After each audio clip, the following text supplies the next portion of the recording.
ouvi falar meditas com carinho de que na vida ninguém é feliz sozinho, e você é um alguém que sempre me fez bem, me protegeu e me tirou de todo o perigo, e quando eu precisei você chorou comigo.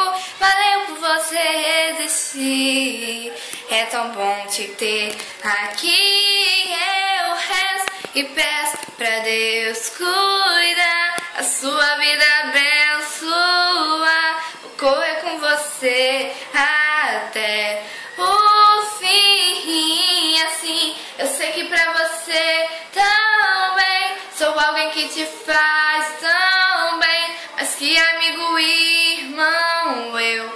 Valeu,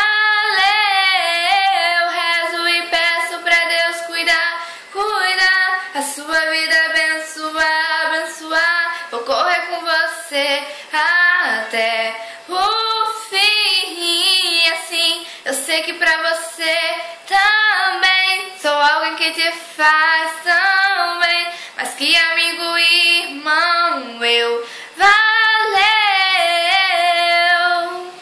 Não se esqueçam de se inscrever no meu canal. Beijos!